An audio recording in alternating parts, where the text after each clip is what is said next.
Reality doesn't change anything. Jualan perdana malam ini tak begitu ramai.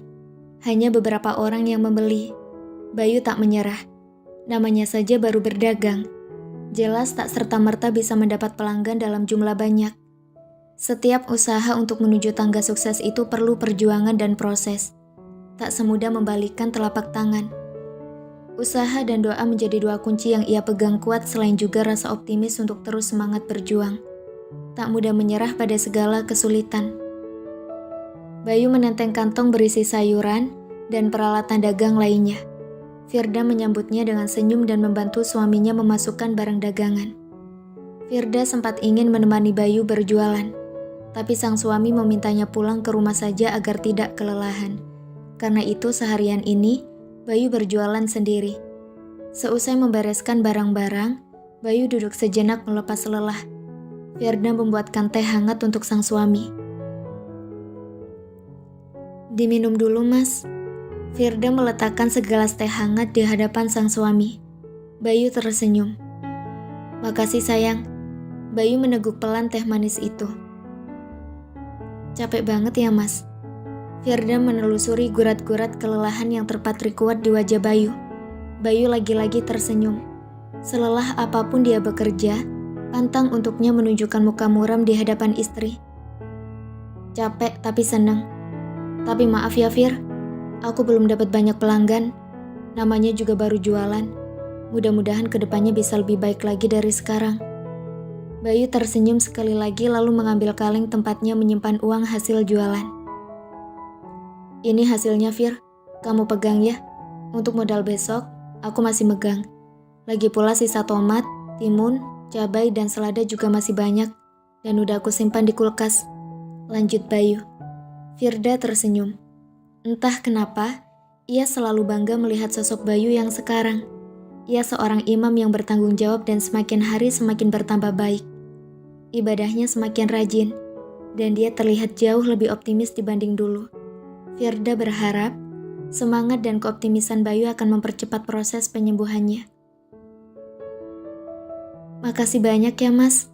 Berapapun rezeki yang dikasih, itu semua rezeki dari Allah. Disyukuri saja, yang penting kita terus berusaha." Bayu membelai rambut istrinya, lalu mencubit pipinya pelan karena gemas. "Makasih udah ngertiin kerjaan aku." Selanjutnya Bayu mengusap perut Firda dan mengucupnya. "Ayah baru pulang jualan, Dek. Alhamdulillah meski belum banyak pelanggan, tapi insya Allah hasilnya cukup. Mudah-mudahan besok lebih baik." Bayu semakin takjub kalau merasakan gerakan sang janin yang begitu jelas teraba. Seperti ada bagian tubuhnya yang menonjol dan hendak ingin keluar dari perut bundanya. "Coba deh Fir, pegang perutmu. Ada yang menonjol gitu, kayak lagi nendang-nendang pengen keluar. Ini tangan atau kakinya ya?" Firda tersenyum dan mengusap perutnya. "Dedek tuh sering banget kayak gini Mas. Nendang-nendang gitu. Kayaknya dia tahu ayahnya pulang, makanya gerak-gerak terus, pengen ngobrol sama ayahnya." Baik Firda maupun Bayu tertawa lepas. "Aku ingin anak kita merasakan betapa orang tuanya menyayanginya. Meski ia masih berada dalam kandungan, ia akan tumbuh dengan banyaknya kasih sayang yang tercurah dari orang tuanya." Bayu menatap lekat ke arah perut sang istri. Dia akan menyayangi anak itu sepenuh hati. Kisah pilunya di masa kecil tak akan terulang pada anaknya. Firda menggenggam tangan suaminya yang masih menempel di perutnya. "Iya Mas, kita akan memberi dan melakukan yang terbaik untuknya." "Ya udah, aku mandi dulu ya Fir, gerah banget rasanya." Firda mengangguk. "Baik Mas." Menjelang tidur, Firda dan Bayu terbiasa untuk pillow talk, untuk memperbincangkan apa saja. Cara ini dinilai ampuh menjadi jembatan komunikasi untuk semakin menghangatkan hubungan suami istri dan menjaga keutuhan rumah tangga. Saling terbuka menjadi kunci untuk menciptakan komunikasi yang sehat. "Fir, tadi sore sebelum kita berangkat, Maulid bilang dia mau nyusul suaminya ke Palembang. Jadi berapa bulan kontrakan gak dia handle. Dia minta bantuanku untuk ngurus kontrakan sementara waktu, dan dia mempersilahkan kita tinggal di rumahnya. Hitung-hitung jagain rumahnya juga." Firda mendengarkan perkataan suaminya dengan seksama. Jadi aku berencana, kamu menempati rumah Maulid, aku tetap di kontrakan. Toh cuma selisih jarak 2 rumah. Halaman rumah Maulid juga terlihat dari sini. Ini terkait kesepakatan kita untuk gak berhubungan dulu sebelum bayi lahir dan akad ulang. Mas takut gak bisa ngendaliin diri. Kemarin kita hampir melakukannya. Firda memahami maksud perkataan suaminya. Baik mas, kayaknya Mas Bayu aja yang tinggal di rumah Mbak Maulid. Mas kan saudara sepupunya. Aku ini bukan saudara langsung kan. Aku gak enak nempatin rumah Mbak Maulid. Bayu tersenyum. Baik, kalau mau kamu begitu.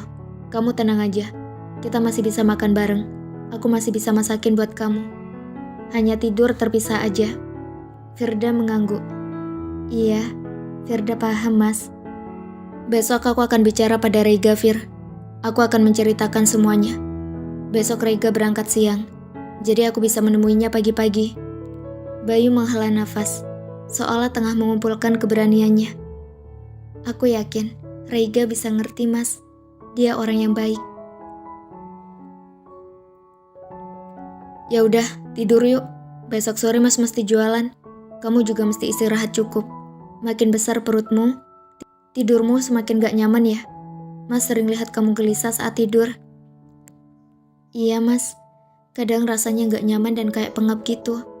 Mungkin karena pengaruh perut yang semakin besar. Bayu menggenggam erat kedua tangan Firda. Perjuangan ibu hamil itu luar biasa. Belum lagi nanti melahirkan dan merawat bayi.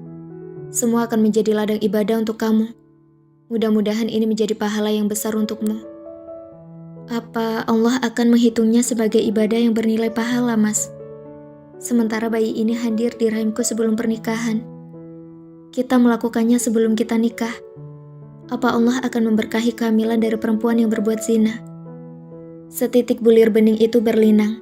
Semakin lama semakin deras. Bibir Bayu terkatup, serasa keluh. Sakit yang dirasakan Firda karena dosa di masa lalu juga menjadi sakitnya. Dia pun hancur dan merasa begitu hina kala jejak historis kesalahannya berputar-putar di otaknya.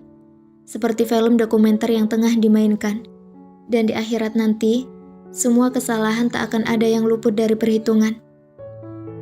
Bayu menyeka air mata yang membasahi wajah istrinya. Kasih sayang Allah itu jauh lebih besar. Ampunan Allah jauh lebih besar. Kita hanya bisa bertaubat, memohon ampunan. Jalani semua dengan ikhlas, Fir. Satu yang pasti, semua anak terlahir fitrah. Akan sangat tak adil untuk seorang anak jika ia menanggung dosa orang tuanya. Bayi kita suci, orang tuanya yang salah. Allah pasti akan menjaganya. Tak perlu memikirkan apa yang sedang kamu jalani akan bernilai pahala atau tidak. Jalani saja dengan ikhlas.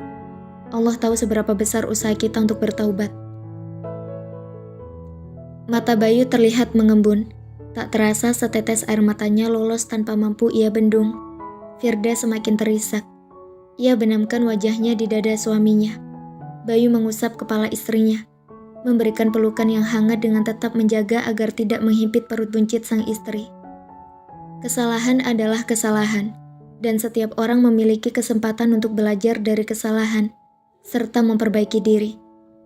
Terkadang seseorang harus melewati serangkaian peristiwa dan bersinggungan dengan maksiat sebelum akhirnya tersentuh hatinya untuk menjemput hidayah, kembali ke jalan Allah. Laki-laki itu menganga, dan hatinya begitu sakit, sesak, seperti ada bertonton batu yang menghimpit. Bibirnya terbungkam, dan ia tak menemukan satupun kata yang tepat untuk menanggapi ucapan kakaknya yang terdengar seperti kenyataan terpahit sepanjang ia bernafas.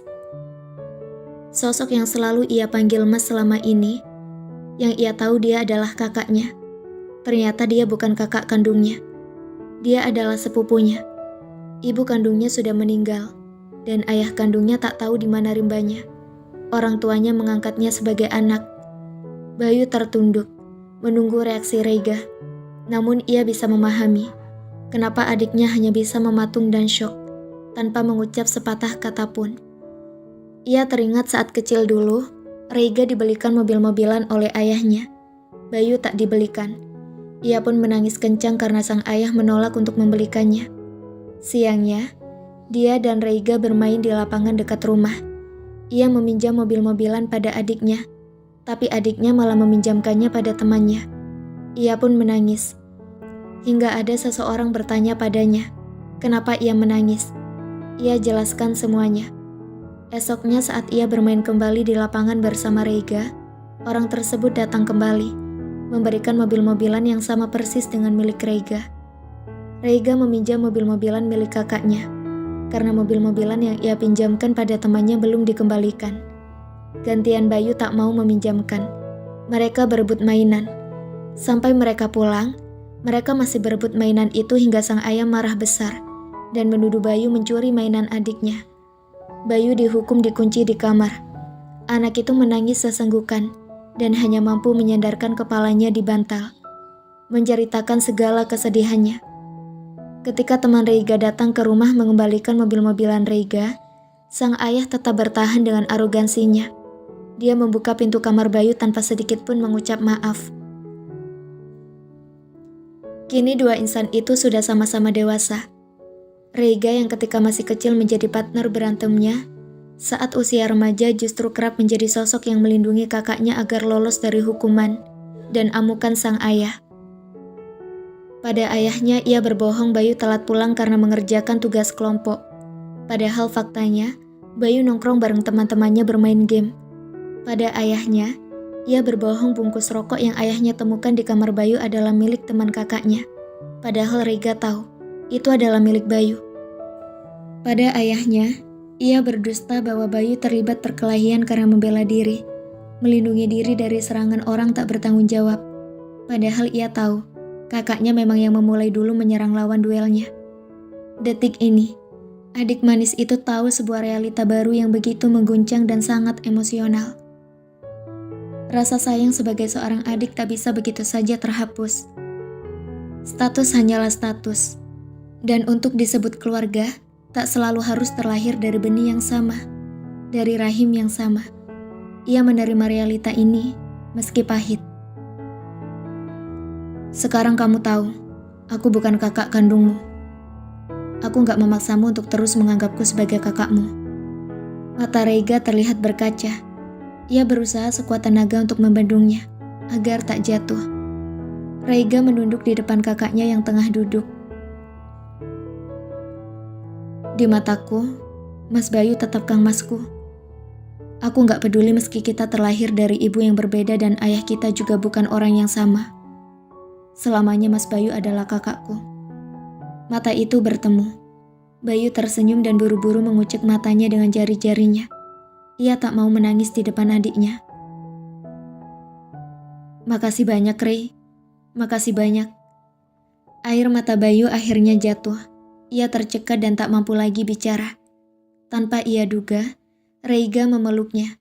Tentu saja, berpelukan seperti ini sangat jarang mereka lakukan. Aku minta maaf atas nama Bapak, Mas. Aku tahu, dari dulu Bapak gak adil memperlakukanmu. Aku tahu, dari dulu Mas Bayu menderita dan tertekan. Aku minta maaf atas nama Bapak. Jika selama ini Bapak sudah berbuat zolim sama Mas Bayu. Aku minta maaf. Aku minta maaf juga atas nama diri aku sendiri kalau selama ini sering merepotkan Mas Bayu. Dua kakak beradik itu terisak. Bayu melepas pelukan adiknya. Kamu ini apa-apaan sih, Rei? Main peluk, nangis-nangis kayak perempuan. Bayu masih saja menyeka air matanya. Reiga tertawa kecil, masih dengan mata yang basah. Mas Bayu juga nangis kayak cewek. Dua saudara itu sama-sama tertawa, meski hatinya tengah merasakan sakit yang luar biasa. Apapun kenyataan yang tengah mereka hadapi saat ini, itu semua tak akan melunturkan kasih sayang dan persaudaraan yang sudah terjalin begitu kuat.